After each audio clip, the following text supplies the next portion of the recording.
The vast emptiness of space had always been a canvas of silent mysteries, but on that particular day, the universe was about to witness something extraordinary.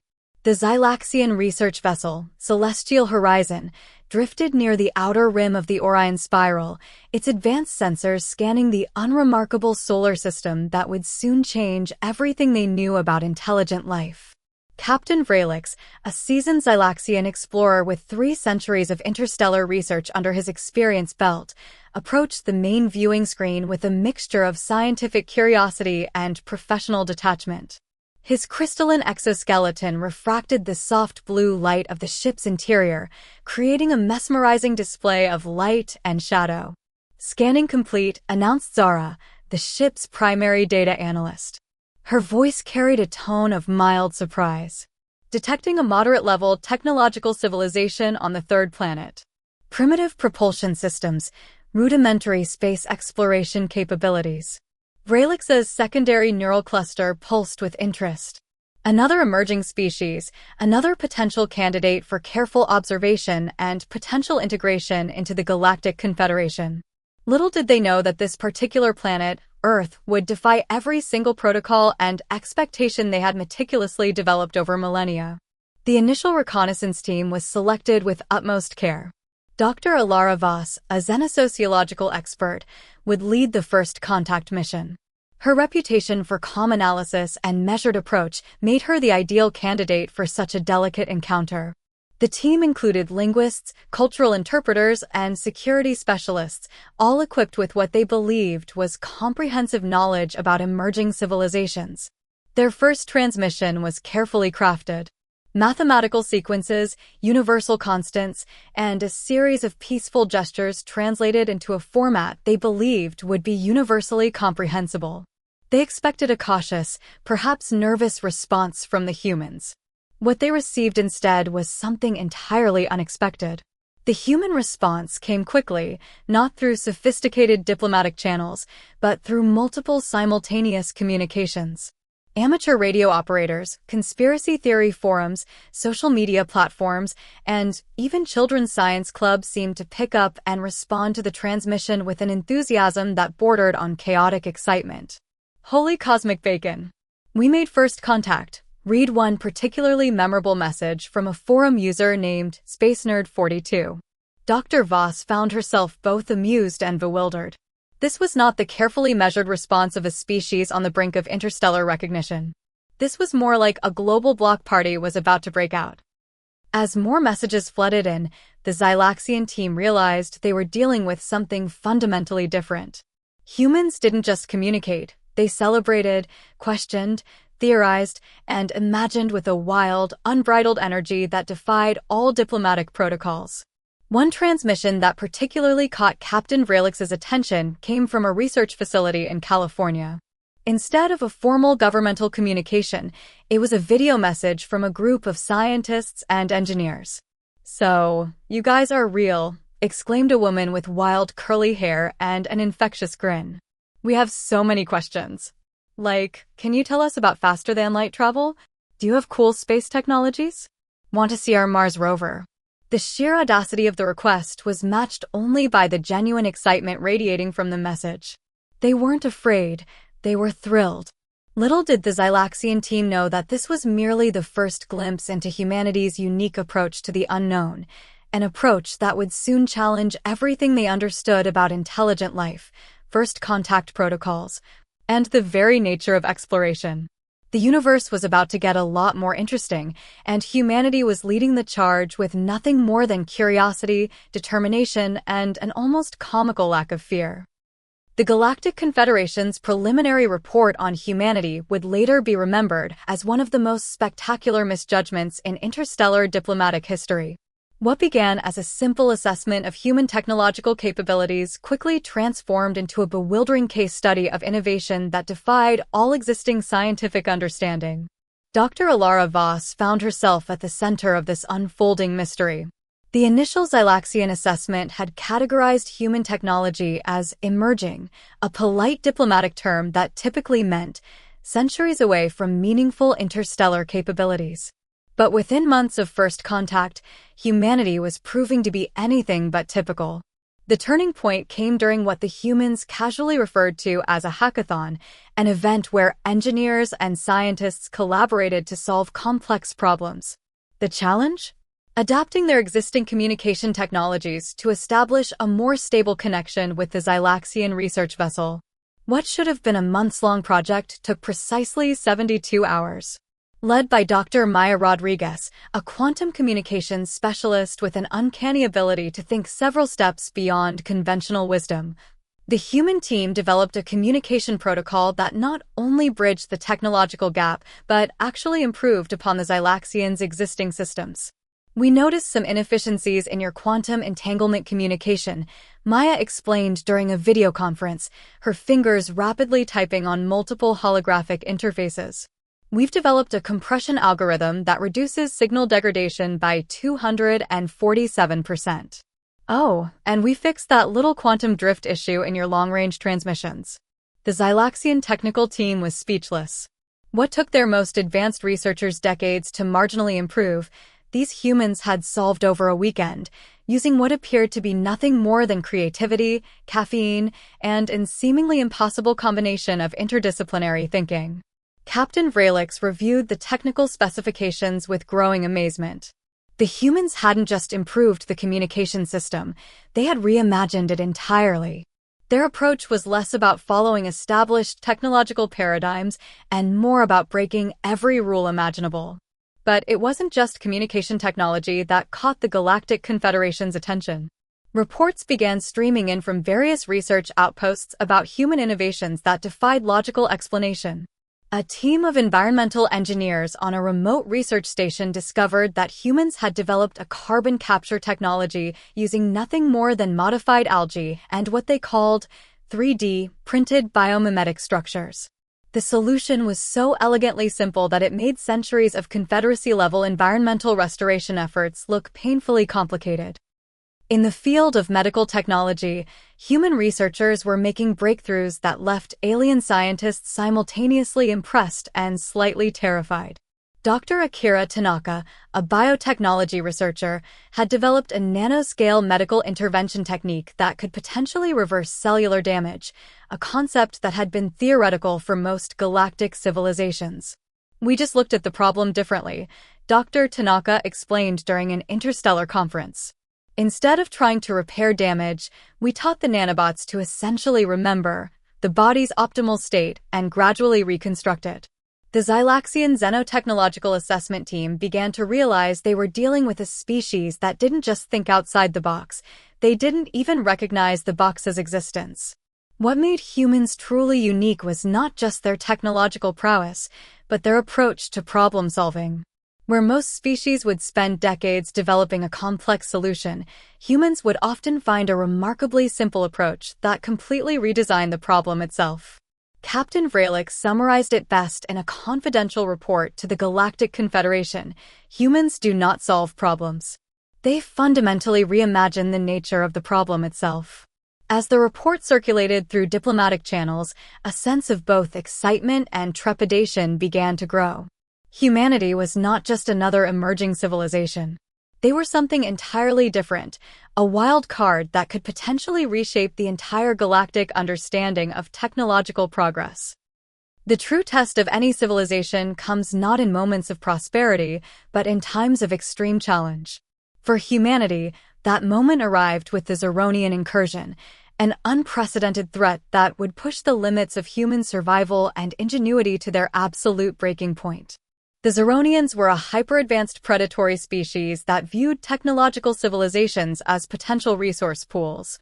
Their massive biomechanical warships had conquered dozens of planetary systems, leaving nothing but stripped remnants in their wake. When their initial long-range scans detected Earth, they saw what they believed would be their easiest conquest yet.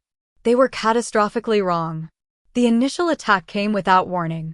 Massive energy weapons descended from the upper atmosphere, targeting major population centers and critical infrastructure. Where most civilizations would have collapsed, humanity did something entirely unexpected. They adapted. Dr. Elena Cortez, the lead coordinator of Earth's emergency response team, transformed a global network of research facilities into a real-time adaptive defense system.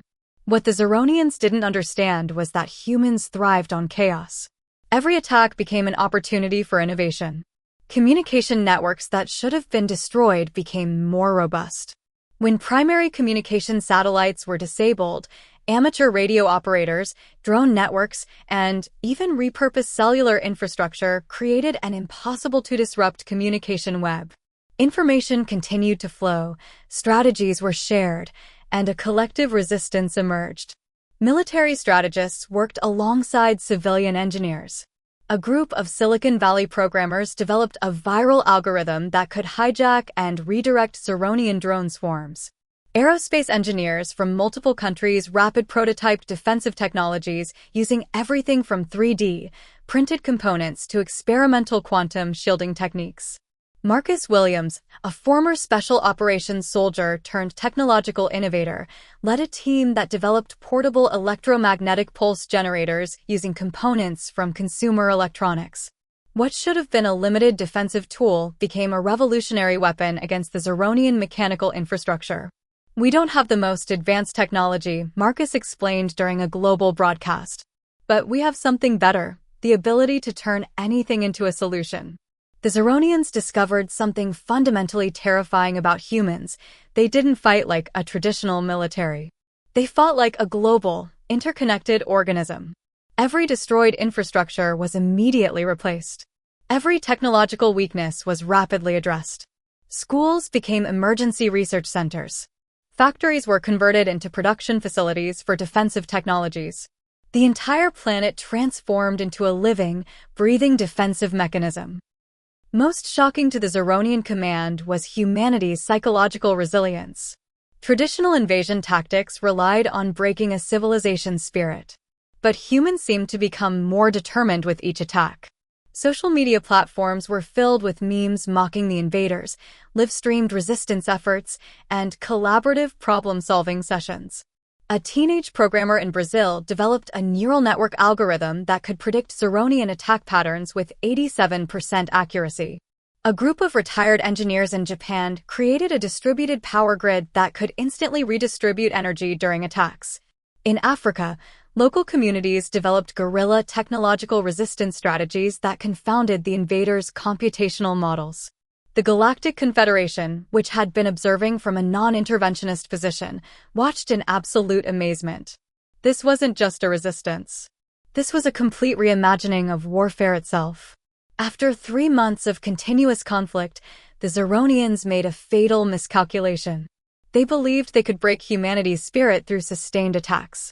Instead, they had awakened a global problem-solving machine that saw every challenge as an opportunity for innovation. As the final confrontation approached, the Zeronian fleet found itself facing not just a planetary defense, but a species that had transformed an invasion into a global collaborative project. Humanity wasn't just surviving. They were thriving. The aftermath of the Zeronian incursion created a pivotal moment in galactic history. What began as an attempted invasion had transformed into the most unexpected diplomatic scenario the Galactic Confederation had ever encountered. The initial peace negotiations were anything but traditional. Instead of a formal diplomatic summit, humanity proposed a global conference that would include not just political leaders, but scientists, community representatives, and even social media influencers who had played crucial roles during the conflict. Ambassador Zara Cole from the Galactic Confederation arrived on Earth expecting a traditional diplomatic procedure. What she discovered was a chaotic, yet brilliantly orchestrated gathering that defied every known protocol. The conference venue was a converted sports stadium in Geneva, transformed into a technological marvel that seemed to pulse with collaborative energy. Holographic displays, real-time translation systems, and interactive presentation spaces created an environment that was part technological showcase, part global town hall. Dr. Elena Cortez, who had become a global icon during the Zeronian conflict, took the lead in the initial discussions. Her approach was disarmingly direct. "We're not here to negotiate terms of surrender or victory," she began, her voice resonating through the stadium. "We're here to understand each other and prevent future conflicts." The Galactic Confederation representatives were stunned. This wasn't a typical post-war dialogue. This was a genuine attempt at mutual understanding.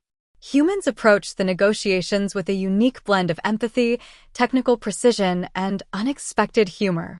When discussing potential reparations, instead of demanding resources or territory, they proposed collaborative scientific and cultural exchange programs. Marcus Williams presented a comprehensive proposal that left the alien diplomats speechless. Rather than seeking revenge or economic compensation, humans suggested a joint technology development initiative that would address some of the Zeronians' underlying resource challenges, the very motivation behind their initial invasion. "We've studied your civilization's technological constraints," Marcus explained, displaying intricate holographic models. "Our proposal isn't about punishment. It's about solving the fundamental problems that led to the conflict." The Zeronian lead diplomat, a crystalline being named Vexera, struggled to comprehend this approach. In thousands of years of galactic conflicts, no species had ever responded to an invasion with an offer of collaborative problem-solving. What truly set humans apart was their ability to separate the actions of the Zeronian leadership from the potential of the Zeronian people.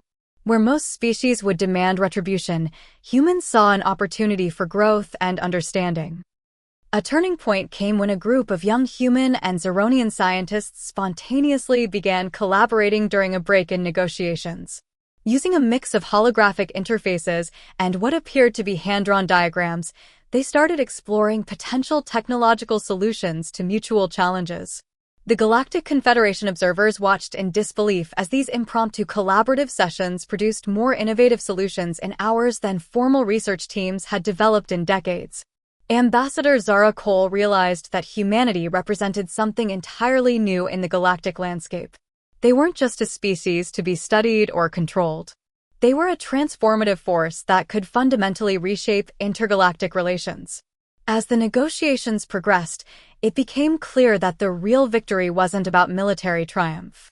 It was about demonstrating a radically different approach to conflict resolution, one based on empathy, creativity, and an unwavering belief in collaborative potential. The humans had not just survived an invasion. They had turned it into an opportunity for unprecedented cooperation. The diplomatic breakthrough between humanity and the Galactic Confederation triggered a series of events that would fundamentally reshape intergalactic politics. What had begun as a localized conflict transformed into a catalyst for unprecedented change. The Galactic Council, a centuries-old institution known for its glacial pace of decision-making, found itself rapidly adapting to a new reality shaped by human innovation. Dr. Elena Cortez and her team of diplomats and scientists had become unexpected architects of a new diplomatic approach that challenged every existing paradigm. At the heart of this transformation was a groundbreaking initiative called the Collaborative Interstellar Development Project, CIDP. Unlike previous diplomatic efforts that focused on territorial boundaries and resource allocation, this project emphasized mutual growth, technological exchange, and collective problem-solving. The first major test came with the Andromeda resource crisis. A cluster of planetary systems was facing critical resource depletion, a challenge that had stumped Galactic Confederation scientists for decades. Where traditional approaches had failed, the human-led team proposed a radical solution. Dr. Akira Tanaka, working alongside Zeronian and Xylaxian scientists, developed a revolutionary ecosystem restoration technology. By combining advanced nanotechnology with biomimetic engineering, they created a system that could rapidly regenerate planetary ecosystems and restore mineral resources. The solution was elegantly simple yet devastatingly effective. Instead of complex terraforming projects that took centuries, this approach could restore entire planetary systems within years. More importantly, it addressed the root causes of resource scarcity rather than merely treating the symptoms. Captain Vralix, who had initially viewed humans with skepticism, became one of their strongest advocates. During a pivotal Galactic Council session, he delivered a speech that would be remembered for generations. "Humans are not just another species," he declared. "They are a fundamental reimagining of what intelligent life can be. Where we see limitations, they see opportunities. Where we create barriers, they build bridges." The technological and diplomatic innovations didn't stop there. Human teams began developing collaborative platforms that allowed instantaneous knowledge sharing across different species and civilizations. These weren't just communication tools, they were living, adaptive networks that could solve complex problems in real time. A remarkable example emerged from an unexpected source. A group of high school students from a small town in Brazil developed an AI-driven conflict resolution platform that could analyze complex diplomatic scenarios and suggest nuanced, empathetic solutions. The platform was so effective that it was quickly adopted by multiple interstellar diplomatic corps. The Zeronians, former invaders, became unexpected allies in this new paradigm. Their advanced technological capabilities, combined with human creativity, began solving challenges that had seemed insurmountable. Joint research stations were established, creating a model of cooperation that went beyond traditional diplomatic boundaries. But perhaps the most significant change was psychological. Humanity had demonstrated that technological advancement and species survival were not about military might or resource accumulation. They were about adaptability, empathy, and the collective ability to reimagine possibilities. The Galactic Confederation's xenosociological reports began to reflect this profound shift. Humans were no longer categorized as an emerging civilization, but as a transformative force that could fundamentally reshape intergalactic understanding. As the first decade of this new era drew to a close, it became clear that humanity's true strength was not in their technological prowess or military capabilities. It was in their unique ability to see potential where others saw only obstacles. The universe was changing and humans were leading the way. The true test of any civilization is not how it handles success, but how it confronts its ultimate challenge. For humanity, that moment arrived with the quantum convergence crisis, a threat that would push the boundaries of human potential beyond anything the galaxy had ever witnessed. The crisis began with a cascading quantum instability that threatened to unravel the fundamental fabric of space-time. Multiple advanced civilizations detected the impending disaster, but none possessed the capability to address it. The Galactic Confederation's most brilliant minds predicted total dimensional collapse within 72 hours. Dr. Elena Cortez assembled a team that defied every conventional approach to scientific problem-solving. Instead of isolating the best and brightest, she created a global network that included everyone from theoretical physicists to amateur scientists, artists, and even children with unique perspectives.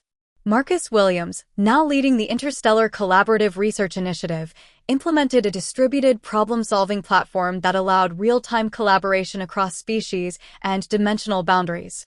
What emerged was nothing short of miraculous. A 17-year-old mathematician from Kenya, Zara Okonkwo, developed a revolutionary quantum stabilization algorithm during a late-night video call with a Xylaxian quantum physicist and a retired engineer from Argentina. Their solution challenged everything known about dimensional physics. The approach was quintessentially human. Instead of trying to prevent the quantum collapse, they proposed a method to transform it. Where other civilizations saw destruction, humans saw an opportunity for fundamental transformation. The Galactic Council watched in a mixture of terror and fascination as humanity mounted what could only be described as a species-wide collaborative effort. Communication networks, research facilities, and even entertainment platforms were repurposed into a living, breathing problem-solving organism. As the quantum instability reached critical levels, the human-led team implemented their unprecedented solution. It wasn't a weapon or a defensive shield, but a complex network of quantum resonance fields that would essentially redirect the dimensional energy. The moment of implementation was unlike anything in galactic history. Billions of minds, connected through advanced technology and an unprecedented spirit of cooperation, worked as a single, unified consciousness. When the quantum wave hit, something extraordinary happened. Instead of destruction, there was transformation. The dimensional instability didn't collapse, it restructured. New pathways of communication, energy transfer, and understanding emerged. What should have been a catastrophic event became a moment of unprecedented universal evolution. Captain Vralix, observing from the Galactic Confederation's primary research station, found himself witnessing a moment that would redefine everything known about intelligent life. They didn't just survive, he transmitted to his colleagues. They transformed the very nature of survival itself. The aftermath was profound. The quantum event had created new possibilities for interstellar communication, energy transfer, and collaborative exploration. Civilizations that had been isolated for millennia suddenly found themselves connected in ways previously unimaginable. Humanity had done more than save themselves. They had opened a new chapter in universal understanding. Dr. Elena Cortez, in her final report to the Galactic Confederation, captured the essence of what had occurred. We are not defined by our technology, our military might, or our individual achievements. We are defined by our ability to come together, to see beyond our immediate limitations, and to transform challenges into opportunities for collective growth. As the universe settled into its new configuration, one thing became abundantly clear: humanity was not just another species in the galactic community. They were its architects, its innovators, its most unpredictable and brilliant hope. The story of humanity was far from over. In many ways, it was just beginning.